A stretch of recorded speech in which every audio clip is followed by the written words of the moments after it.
that protest that was mentioned to Ruben Amorim has been taking place outside of the ground.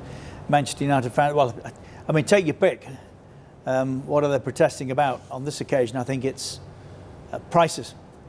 Yeah. And I think I read this week that the Glazers are in the firing line again. I don't know why. What's been happening this past 12 months, other than the fact that I know they are majority shareholders, I know they placed the debt on the club, but they were still successful with Fergie with that formula. They were winning trophies, Jason, the Glazers, when Fergie was in charge, having bought in and put that debt on the club. I mean, we spoke the last 12 months, Jim Ratcliffe's been in charge of the playing side, and all of this is on his toes. Should be. We spoke about it the other night. I understand where the Manchester United fans are coming from. I mean, it's this leverage buyout. Tim Howard, we run an interview, and he was arguing that the Glazers put their own money into the football club, which is totally wrong. It's just totally rubbish. A leverage buyout is what, you know what it is. It's when they take a massive loan and they secure it against the assets of the club, and they in simple terms, it's you go to the bank and you say, can we borrow 750 million at 12%, and we'll give it to Manchester United at 24%. Yes. Yeah, that's what they do. That's what happens. So what you've got to depend on then is obviously broadcasting rights, broadcasting revenue, sponsorship, and what if you can't do that because you're in decline and you're not winning things, qualifying for the Champions League. You can't argue that they haven't sanctioned the spend of big money during their time. But it's also ticket prices. Owning the football club. I mean, we touched on it before. That's down to Ratcliffe. But the debt has to be paid. Of course, but the debt did not stop Manchester United with Fergie in charge winning trophies. I think there was even a European Cup win during that time. So they have been successful with this model. And it is a modern day model. And people blame the Glazers for what they did, but I think they were smart. They went and borrowed big money. If you're talking about business, they were very smart. Of course they were. They're not risking any of their own money. It has not cost Manchester United any spend. No, I'm not saying it's right. I'm not saying it's right, but if you're them and you're picking up, what's 50 million in interest a year? Right, I totally understand what you're saying. And if you buy a football club and you're allowed to do it in the way that you've suggested, this leverage buyout, then okay, if that's what you want to do. But you have to protect. I think there's an element of protecting the historical sense of the football club. Come on. Do you actually think they care about be as cutthroat as yes, I'm going to? Yes, I am. No, they are. I know they are. But surely Sorry, Todd Bowley. What do you think? He's the new owners of Everton, the San Francisco 49ers. Do you think these people are thinking, we need to protect the traditions of the football club? We're here to spend a lot of money and make nothing. That's not how business works. No, I know, I understand that. And they've become very rich off the back of the way they've done it with Manchester United. And this is the point. And what you're saying is right, if you bring success on the pitch and your formula is you're having success on the football pitch, you will generate 140 million from the Champions League, and you could manipulate the figures. You could give some here, you could give some there in a football club, you can invest in players, you could do this and you can do that, and it's okay, and everyone's okay, and the ticket prices will just stay level.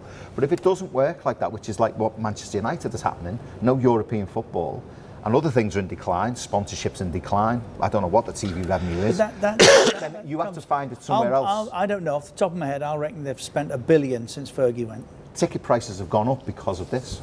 So it affects not too many teams have. No, but it's affecting the fan, isn't it?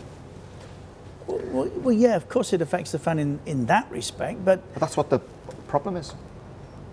What is the problem? The lack of success. But the lack of success it all goes together. It's all married up, isn't it? The lack of success is. But the model worked when they were winning. Well, because they were generating more money. But it never worked because the debt wasn't getting paid off then. But they were generating more money to pay the debt. But it wasn't getting paid off, was it? The club was still massively in debt. But that's the gamble, isn't it? That's the gamble. The only people who were earning any money for the last 10 years, every year, have been the Glazers. Yeah, because they've been taking big dividends. That's right. But what I'm saying, Andy, what I'm saying is, right, if you have to pay interest, which they do on this massive loan that they've got, if you're in the Champions League and you're winning this and you're winning that, you're generating a lot more money than what you are if you're not. Yeah. Now, if you're generating that money, you're paying that interest off, and plus giving a little bit to the manager and the football side of things, and saying, go and buy them players. They've been in the Champions League up until maybe last year. I'm not sure they're bothered about paying the interest off. It worked. Well, they have to pay They it off. borrowed a chunk of money at 12%, let's say, and they're getting 24% from And by the Manchester way, United. Keezy, not only that, you'll know better than me, but what I would say is the Glazers are sitting there thinking, we're taking all these dividends every year, making us even more multi-millionaires than we are. They just put 1.25 billion in their back pocket. Right. Jim Ratcliffe What I'm saying is, Keezy, they don't need to worry about paying any debt off. They don't. They just have to service it, keep it going. They don't need to pay a penny off, because they know that if they turn around one day and say, do you know what, we'll sell. Somebody will give them 4, 5, 6 billion for it. Well, no, because that's not the case, is it? Because we know that for a fact that someone did step into their front room and go, I'll buy the football club for 5 million. We know why they didn't get it. Yeah. So they're in it. They're in it. Concerned. Which goes back to what, they're quite entitled to do it the way they want. But the way they're doing it is just not right. But they're not doing it care. now. It's Jim Ratcliffe that's in charge of the football. He has removed the subsidies. He has No, put what he's tickets gone up to in. £66. That is. But they have to pay the bills. And unfortunately, the Glazers are sitting there going, like you said, I don't care. So what we're going to do is we're going to put ticket prices up, because that will pay the interest. Because we're not getting the 150 million from the Champions League money, because we're not in it. So we've got to find it. So what we'll do is we'll bump the prices up, and we'll do this and we'll do that, and the fans will get hit in the pocket. And ultimately, you've got to find money to invest in the team. I mean, what's Amarin going to invest? Nothing. He's going to be given nothing. They're talking about getting players in on frees and loans. I refer you to my previous comment. This is on Ratcliffe's toes. I think he's gone in and just opened the fridge and gone, wow, there's nothing in there. Well, then he's a fool. His due diligence. Because he should have opened the fridge before he went in.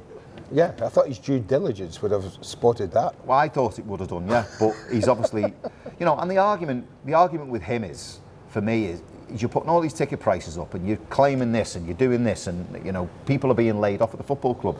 You've just spent 14 million on hiring a director of football, paying how much to get him out of Newcastle, and paying him up to go 6 months after you've appointed him. What is that decision? He sanctioned a £250 million spend for Ten Hag in the summer. And gave him a new contract. That's where you're wasting management. Money. That's just bad management. Yeah. And for someone who's so there's nothing wrong with the model then.